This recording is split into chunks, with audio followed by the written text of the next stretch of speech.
I grew up in a pretty fortunate time for video games. It was the early to mid 90s, and TV executives figured any video game franchise ever could also be a cartoon series. And for whatever reason, I watched all of them. Oh, you mean like the Super Mario Bros. Super Show, or the Legend of Zelda cartoon, or Sonic the Hedgehog? No, I mean the other ones. Oh, you mean like the Mega Man cartoon, or Street Fighter? No, I mean the other ones. Like Mortal Kombat, Defenders of the Realm. I don't know why, but this cartoon really stuck with me ever since I saw it. Maybe it's because I was really into Mortal Kombat at the time, or maybe it's because I have that part of my brain that makes me remember horrible past experiences so that I can relive them for internet videos. Get this though, there were technically two Mortal Kombat cartoons. One was the TV series, the other was an animated movie to promote the first live-action film and the release of Mortal Kombat 3. I honestly don't remember how I came to saw it, I just remember it being on VHS and being blown away by how awesome it looked. I was stupid.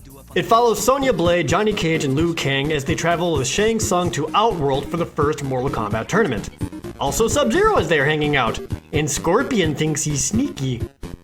Yeah, this looks awful, even for the standards of the time. The quality of the animation would honestly fit right at home on the Philips CDI. My boy. My favorite part of the whole thing is a way too long fight scene near the end of the movie with the three heroes facing off against an army of Tarkartans. There's maybe a total of 40 seconds worth of animation, but everything gets repeated numerous times to stretch it out to 5 minutes. This ridiculous part of Johnny Cage strutting backwards is shown, and I counted, 4 times. Well, for as spectacular as this animation is, complete with atrocious slow-mo and very unflattering close-ups, the real selling point of this movie was, and I quote the box label here, 3D animation like you've never seen before. This was long before Mortal Kombat 4 came out, so we were pretty excited to see our favorite fighters go at it in 3D. And the box was right. I cannot believe what I am seeing. To give you an idea of how laughable this is, this came out only 2 months before Toy Story, or hell, even a full year after Reboot. There are 3 total 3D fights. One between Sub-Zero and Scorpion, one between Shang Tsung and Dude, and another one between Goro versus not Goro. I don't know. See them awkwardly flail their limbs with distorted faces representing expression. Watch as they use their special moves, which can only be described as underwhelming. Yeah, it was really bad. It doesn't have any substance going for it beyond crappy fight scenes. But everybody talks about how bad that is, but nobody ever talks about the animated series, which debuted only 3 weeks later. I remember watching it on Saturday mornings on the USA Network, of all channels, and I think it came on either right before or right after the Street Fighter cartoon. You know what's weird? Taking a franchise that's known for murdering people and creating the ESRB system, and targeting it to kids. Much has changed since the last Mortal Kombat tournament. For example, nobody dies anymore. The intro sequence for every episode introduces us to all of our heroes. Liu Kang, Princess Kitana, Sub-Zero, Jax, Sonya Blade, Nightwolf, Kiva. Wait, who? Yeah, apparently they gave Nightwolf an actual wolf companion because cute animals are a requirement for children's cartoon shows. There really isn't a whole lot to say about the quality of the show itself, other than even for a kids show, it's really bad. Think of a lot of similar kids cartoons that people still love. The animated Batman series, Gargoyles, X-Men. Think of all the elements that makes those shows so excellent and timeless. Mortal Kombat has none of those. Instead, every episode follows an exact formula. It begins with a fight scene, then they discover whatever main villain they need to fight that week, and then talk about it for a little bit. Then there's another fight scene, a bit more talking with zero substance to it, and then a final action scene where the good guys win somehow. The whole time this is happening, instead of an overarching plot or substantial character development or anything to get the viewers invested, every character constantly spouts cheesy one-liners, one after another, until the runtime minimum is hit. Looks like we wrapped up the mummy situation. Rest in peace. Or should I say, pieces. This cartoon also takes the easy route by giving each character a single personality trait and exaggerates the hell out of it. Sub-Zero is the mystery warrior who's obsessed with honor. Sonya Blade is the dumb idiot who brazenly attacks everything. Liu Kang's personality is that he has none. Nightwolf is the tech nerd. Kitana is all mystic and usually says something that has nothing to do with what's currently going on. Stay focused. Stryker is the way too straight-edged cop who has to do everything by the books. And Jax, well, how do I put this? Jax is black. A good timing, Raiden. The fighting's over, girlfriend. They better have brains because they showed me ugly. Watch it, girl! Raiden also shows up to guide the Earthrealm defenders, only instead of being the knowledgeable thunder god that he's always been, this cartoon makes him into a snarky asshole. In case you haven't noticed, we could use a little help, Raiden. I'd love to help you out, but I've got my hand full. He might be my favorite. I'll give them this though. At least all of the characters look accurate. They're all based off of their Mortal Kombat 3 designs. There's only one big exception to them, and I'm guessing it's because this is a cartoon for kids.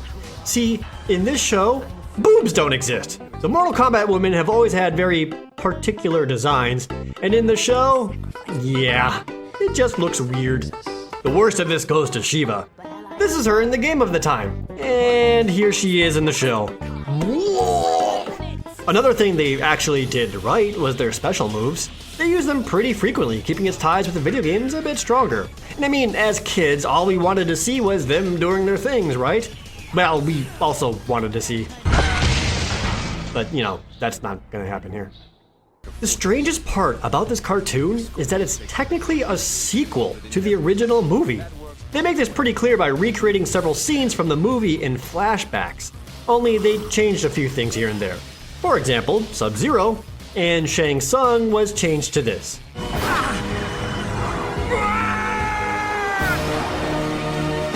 But it's K, he still dies somehow. Flawless victory. Even all of the music in the cartoon is reminiscent of the movie. You know that one Mortal Kombat song that everybody knows? Yeah, that's the one. The music in the cartoon is all like really crappy derivatives of that one song.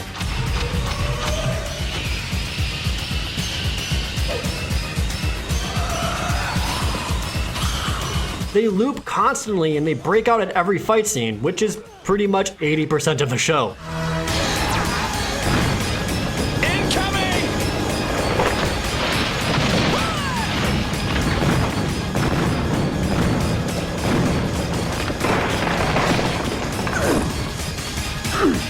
In fact, the first episode even uses songs from the movie's actual soundtrack. And I'm guessing all of the show's budget went into just licensing these because the animation is god-awful. And I love seeing all the animation mistakes show up. Look how fast I'm running! The very first episode of the series starts off with our heroes fighting Sector, Cyrax, and Lin Kuei cyborgs, and they're losing somehow. Until Sub-Zero shows up and basically proves he's the most useful person they could possibly have on the entire team. Sub-Zero is voiced by Luke Perry. As in this Luke Perry. You're going to pay for what you've done to my clan. Also, Stryker is voiced by Ron Perlman. I can't stand lying around. Anyway, Sub-Zero warns them that what they should really worry about is the show's first big villain. And who else would it be but Scorpion? Only Scorpion is sounding a little different. Get over here! Yeah, a little less menacing than he should be. Also, even though he's a specter, he talks like a snake. I call forth souls of darkness, the dishonored dead. Speaking of sounding stupid, what's up with Liu Kang? He's always been a Bruce Lee homage, which is why in the games he's always sounded like this. For whatever reason in the show, though, the voice actor sounds like a guy doing a Bruce Lee impersonation without any idea of what Bruce Lee sounds like. Anyway, they get ready to find Scorpion, so they jump into their dragon jets? They have flying ships now too? Wait, nope, now I get it. A vastly popular video game series, oddly with kids because of its gratuitous violence, and then suddenly a cartoon show based on that targeted even harder at kids? I see what's going on here. This whole thing was to sell toys. Nightwolf's computer system, the dragon jets, Kiva, I guess. These were all extra things they made so they could sell toys to kids. Really, Ed Boon? Is this why you okayed the show to be made? You thought that watching this would somehow get kids to go out and buy your dumb toys? How dare you? I have never been more sickened or appalled by anything in my entire life. You should know that we as consumers are better and smarter than— For more proof that this is absolutely targeted at young kids, they forced in the one thing that every kid's cartoon needs: a catchphrase. Something that a main character says repeatedly that sticks in the viewer's brain. The other cartoons had this: Pasta Power, Excuse Me Princess, Banana Slamma. Don't worry, I'll get to this one. So of course Mortal Kombat Defenders of the Realm needs to have one, and that honor goes to the most worthless, obnoxious, irritating character on the show, Sonya Blade, who just loves to shout, Combat time! Jesus, you can even hear the letter K when she screams it. She yells this right before every fight scene and right before she charges forward like a dumbass. And she yells it in every single episode. Combat time! Combat time! Combat time! Combat time! Combat time! Maintain your current position. It's strategically wrong to take— Combat time! Wanna know something incredible? This show has the very first appearance of big-time Mortal Kombat villain, Quan Chi. Yup, before Mortal Kombat 4, before Mortal Kombat Mythology Sub-Zero, yeah, I'll get to this one too, Quan Chi showed up in the cartoon. They obviously didn't quite know what they're doing with him yet, so in the cartoon they made him seem like a doofy idiot.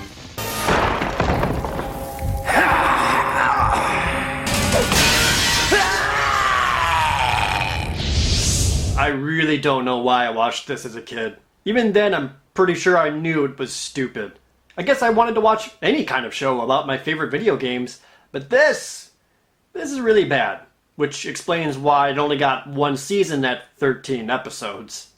That's why my final rating for this show is a Super Nintendo version of Mortal Kombat out of 10. Sure, it has all the characters we recognize, all the special moves too, but just like the SNES Mortal Kombat game, the cartoon stripped away a key essence of Mortal Kombat, and that's the violence. Like it or not, that's a very defining feature of the series as a whole, something that's become part of its foundation since its inception. Without a core part of its identity, it just doesn't appeal to anyone. It's why the SNES game wasn't as popular as the Genesis version, and it's why the cartoon isn't popular with anyone. Even without that, the cartoon itself lacks the vital essences of what makes other cartoons good. Likeable characters, genuine moments, and an actual plot worth following. Plus, the obviously low budget made this show doomed from the start. This is one of the worst things Mortal Kombat has ever produced. And considering mythologies, special forces, the second movie, the live-action TV series, that says a lot. This cartoon isn't even really worth watching now in a laugh because it's bad kind of way. So, instead, I will leave you with a completely out-of-context line from the show, courtesy of Nightwolf. I understand. I've been ready to blow myself. Well, hey there, you gorgeous person, you. Wouldn't you like to subscribe for more videos? Or if you want to catch up on other things I'm doing, be sure to follow my Twitter and Facebook feeds. Or if you just want to watch some more videos, I highly recommend the one I just did on Sonic Adventure 2. Thank you for watching.